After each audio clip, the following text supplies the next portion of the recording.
Mécanique du point, relation fondamentale de la dynamique, exercice, étude du glissement d'un anneau sans frottement le long d'une hélice.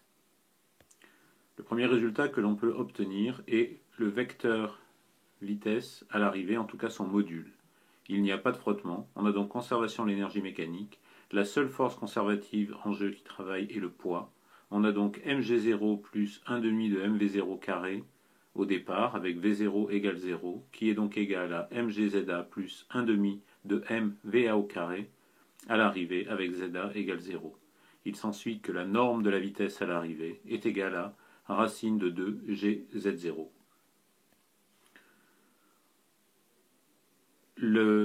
L'anneau descend le long d'une hélice. Il convient de regarder quelle est la vitesse de rotation de l'anneau sur l'hélice et sa vitesse de descente. Lorsque l'anneau fait un tour complet, il descend aussi d'une quantité grand C qui est le pas de l'hélice, grand C étant mètre. dθ sur dt est relié à dz sur dt, où θ point est relié à z point. En fait, lorsque l'anneau fait une rotation de dθ pendant un temps dt, il descend aussi d'une quantité dz pendant le même temps dt. dθ sur 2π est égal à dz sur c. Il s'ensuit que θ point est égal à 2π z point sur c. La question que l'on se pose dans cet exercice est finalement quelle est la composante verticale de l'accélération z2 point.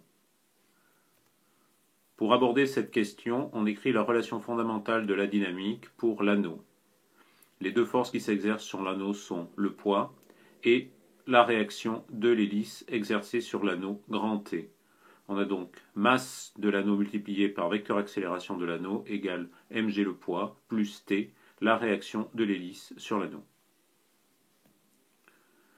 L'expression du vecteur accélération est moins r θ point au carré u plus r θ2 point n plus z2 point k dans une base UNK. Dans cette même base UNK, on écrit formellement le vecteur T, réaction de l'hélice sur l'anneau, avec trois composantes, TU, TN et TK. Le poids mg s'écrit moins mgk, k est un vecteur vertical dirigé vers le haut et unitaire. L'anneau glisse sans frottement. La force exercée par l'hélice sur l'anneau grand T est une force qui ne travaille pas. On peut donc tirer profit du fait que dw est égal à 0. dw est égal à t scalaire dl formellement, ou bien encore à t scalaire vdt, et donc la force exercée par l'hélice sur l'anneau est perpendiculaire au vecteur vitesse de l'anneau. La vitesse s'écrit formellement dans la base UNK, R point qui est égal à 0, U, plus Rθ point N, plus Z point K. Encore une fois, le vecteur T est égal à TUU plus TNN plus TKK. Utilisant tous ces résultats, on peut maintenant obtenir 6 équations qui nous permettent de décrire le comportement de l'anneau lors de son glissement sur l'hélice.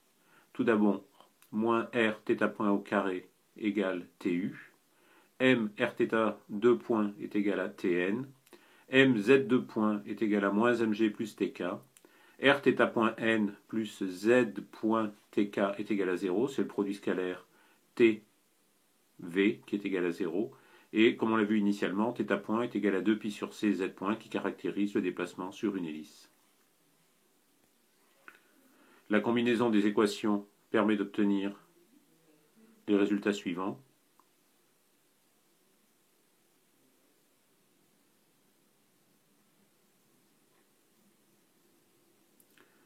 Et notamment d'obtenir finalement l'expression de z2 points en fonction de g, de r et de c. L'accélération suivant k de l'anneau qui descend l'hélice est z2 points égale moins g, 1 plus 2π sur r divisé par c au carré.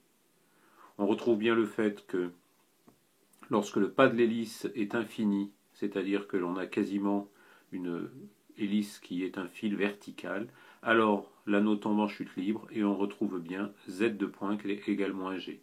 Par contre, si le pas de l'hélice tend vers 0, et donc lors d'un tour, l'anneau ne descend pratiquement pas, alors on a une composante verticale de l'accélération qui tend vers 0 dans ce cas-là. On peut calculer la durée de la chute, ce qui se revient au calcul habituel en chute libre, pour autant que l'on remplace la quantité g accélération de la pesanteur par la quantité g effectif, dans lequel on a g effectif égale g que multiplie 1 sur 1 plus 2πr sur c au carré. À partir de là, c'est exactement le même calcul que celui que l'on fait pour un problème de palais qui tombe en chute libre.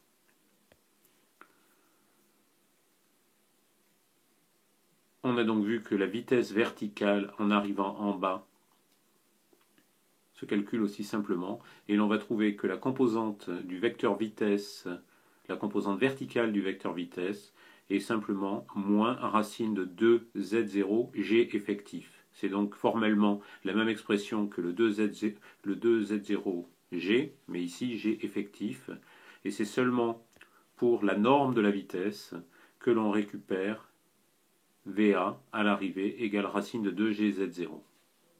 Et on l'avait déjà obtenu au premier transparent, ici reproduit une nouvelle fois, à partir de la conservation de l'énergie mécanique pour le palais au cours de la descente. En résumé, en transparent final, le module du vecteur vitesse à l'arrivée s'écrit 2gz0, la composante verticale de la vitesse en arrivant en bas s'écrit moins racine de 2z0 g effectif, avec g effectif égale g sur, que multiplie 1 sur 1 plus 2πr sur c au carré.